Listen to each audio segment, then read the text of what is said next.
BRICS ये क्या है, काम क्या करता है और अमेरिका के लिए थ्रेट कैसे है। जैसे G7 7 countries Canada, France, Germany, Italy, Japan, UK, USA का ग्रुप है, वैसे ही ब्रिक्स 5 कंट्रीज का ग्रुप है।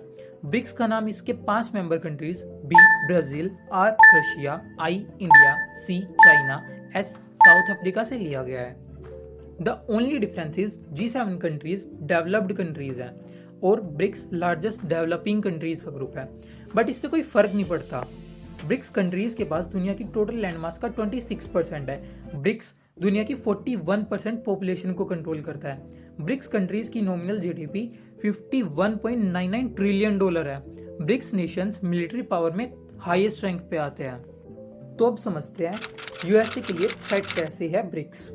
किसी भी कंट्री को डेवलपमेंट के लिए फंड्स की जरूरत होती है और वो फंड्स के लिए या तो वर्ल्ड बैंक या आईएमएफ की तरफ देखते हैं। वर्ल्ड बैंक और आईएमएफ को यूएसए हाईली डोमिनेट और रेगुलेट करता है। वो किसी भी कंट्री को लोन देने से पहले अपना इन्फ्लुएंस डालता है। कंट्रीज को ना चाहते हुए भी यूएस की टर्म्स एंड कंडीशन के अकॉर्डिंग करना पड़ता है। और इसको काउंटर करने के लिए ब्रिक्स नेशन ने न्यू डेवलपमेंट बैंक को लॉन्च किया, जो मेंबर कंट्रीज को डेवलपमेंट प्रोजेक्ट के लिए फंड्स देता है। इसी कारण कुछ और छोटे बड़े देश ब्रिक्स को ज्वाइन करना चाहते हैं। इसके अलावा ब्रिक्स नेशंस यूएसए के सबसे स्ट्रॉन्ग पिलर पे हथौड़ा मार रहे हैं, जो है US dollar. US dollar international trade currency है। मैक्सिमम कंट्रीज अपने फॉरेक्स रिजर्व में यूएसडी को स्टोर करके रखते हैं। हाई फॉरेक्स रिजर्व एक स्ट्रॉन्ग इकोनॉमी का इंडिकेटर होता है। और प्रेसिडेंट व्लादिमीर पुतिन कई बार कह चुके हैं कि ब्रिक्स नेशन एक ग्लोबल करेंसी पे काम कर रहा है। शायद आने वाले साउथ अफ्रीका समिट में इससे रिलेटेड कुछ डेवलपमेंट भी हो। बट ब्रिक्स नेशंस यूएसडी को छोड़ना क्यों चाहते हैं? इसके पीछे का जिम्मेदार भी यूएसए खुद ही है। इसके बेसिकली 2 रीजन है। रशिया यूक्रेन वॉर स्टार्ट होने के बाद यूएसए ने रशिया के फॉरेक्स में पड़े यूएसडी को फ्रीज कर दिया। रशिया का फॉरेक्स रिजर्व कूड़ा हो गया।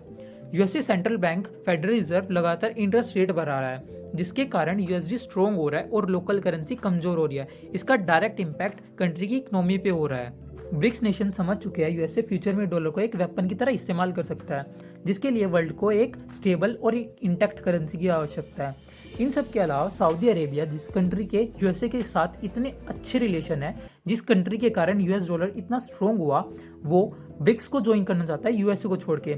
सऊदी नॉन यूएस डॉलर को एक्सेप्ट करने के लिए तैयार हो गया है। 1973 में हुई पेट्रो डॉलर डील के अकॉर्डिंग सऊदी यूएसडी में तेल बेचेगा और कमाए हुए डॉलर को वापस यूएस इकोनॉमी में इन्वेस्ट कर देगा। इससे यूएस इकोनॉमी को बूस्ट मिला और डॉलर वर्ल्ड करेंसी बन गया। इसके बदले में यूएसए सऊदी अरेबिया को मिलिट्री सपोर्ट प्रोवाइड करेगा। बट अब यूएस सऊदी को थ्रेट कर रहा है और सऊदी यूएस डॉलर को डंप करना चाहता है। अगर सऊदी अरेबिया ये सब करता है तो ये यूएसए के लिए एक बड़ा झटका होगा, क्योंकि ऑयल ही है जिसके कारण यूएसडी इतना स्ट्रॉन्ग हुआ और इंटरनेशनल करेंसी बन गया।